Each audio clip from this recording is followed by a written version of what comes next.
વડોદરામાં જેટકોની ઇલેક્ટ્રિક આસિસ્ટન્ટની પરીક્ષા રદ થવા અંગે મોટો ખુલાસો થયો છે। માત્ર એક ઉમેદવારના કારણે આખી ભરતી રદ થઈ હોવાનું સામે આવ્યું છે। સંકેત મકવાણા નામના વ્યક્તિને કારણે આખી પરીક્ષા રદ થઈ હોવાનો દાવો કરવામાં આવ્યો છે, જેને લઈને એક ઓડિયો ક્લિપ પણ વાયરલ થઈ છે, જેમાં સંકેત મકવાણા અને અન્ય ઉમેદવાર વાત કરી રહ્યા છે।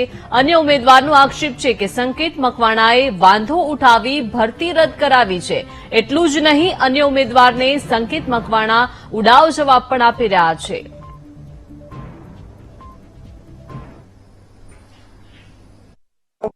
સંકેત મકવાણા બોલે હે?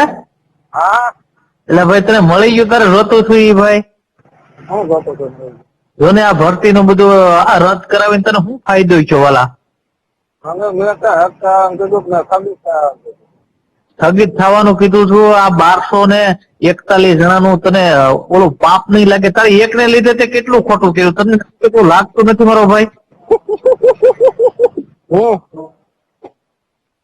તમે રજૂઆત કરવી છે ને ભાઈ, તમે હાથ હાથ માન્ય કેમ ના આવી છે? રજૂઆત ભાઈ કરી થી ને હજી હવે તો ભાઈ રજૂઆત આ તો ખાલી શાંતિ રાખજો, વ્યવસ્થિત નિર્ણય આવ્યો। હા, તમને મેં વારંવાર વિડીયો ફાઇલ કર્યા હતા કે સેટકો વાળા તમને બે માર્ગે દોરે છે, મારી રજૂઆત માન્ય છે, તમે ધ્યાનમાં કેમ ન લીધું? ધ્યાનમાં લીધું જ હોય। હું તો મેં તો હરેક ભરતીમાં આપું છું, મારો રોજનો ધંધો છે। રોજનો ધંધો છે, અમે એમ કહે છે તારો ધંધો છે પણ બીજાનું ભવિષ્યનું શકેત વિચારાય ભાઈ। પણ ભવિષ્યનું હું કામ કે મને હું કામ પગ અગાવ્યો? હે તમે સેટકો વાળાને પૂછો, મને પગ હું કામ ઉતાવ્યો? પણ એ વાત બધી વાત તારી સાચી, પણ તું એમ કે મારો રોજનો ધંધો છે પણ અમારા ભવિષ્યનું તારે શું? હા, પણ મારે રોક થાય છે, હું ગમે તે કરું, મને કોણ રોકે? વધુ માહિતી મેળવીએ સંવાદદાતા માનુ પાસેથી। માનુ, જે રીતે એક ઉમેદવારના કારણે પૂરી ભરતી રદ થઈ હોવાનો દાવો કરવામાં આવી રહ્યો છે, ઓડિયો ક્લિપ પણ વાયરલ થઈ છે, શું હકીકત જણાઈ રહી છે? દીપિકા, વિદ્યુત પીએસસી આસિસ્ટન્ટની ભરતી જે જેટકો દ્વારા રદ કરવામાં આવી છે।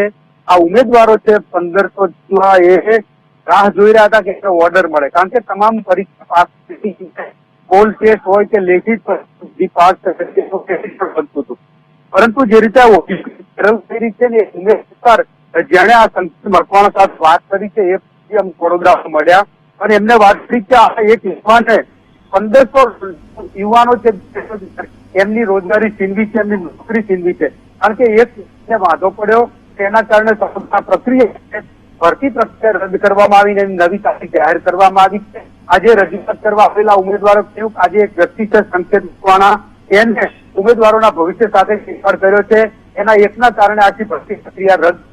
અત્યારે ઓડિયો વાયરલ થઈ રહ્યો છે અને ઓડિયોની વિગત જે પડી રહી છે એ પ્રમાણે જે ભરતી રદ કરનાર છે ઉમેદવાર એને પોતાને અન્યાય થયો છે, આ માટે થઈને એને રદ કરાવી છે।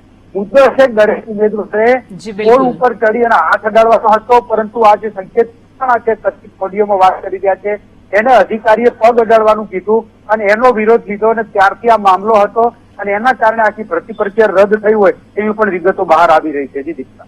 જી, આભાર માનુ વિગત આપવા બદલ। તો વાયરલ ઓડિયો પણ સામે આવ્યો છે, જેમાં સંકેત જે છે તે ઉડાવ જવાબ આપી રહ્યો છે। જેટકોના અધિકારીએ સંકેત સાથે ગેરવર્તન કર્યાનો ઓડિયોમાં જણાઈ રહ્યું છે। વડોદરામાં જેટકોની પરીક્ષા રદ થવા અંગે આ મોટો ખુલાસો થઈ રહ્યો છે। માત્ર એક ઉમેદવારના કારણે આખી ભરતી રદ થવાનો દાવો છે। સંકેત મકવાણા નામના વ્યક્તિ સામે અન્ય ઉમેદવારનો આક્ષેપ છે। સંકેત મકવાણાએ વાંધો ઉઠાવી ભરતી રદ કરાવી હોવાનો પણ આક્ષેપ કરવામાં આવી રહ્યો છે।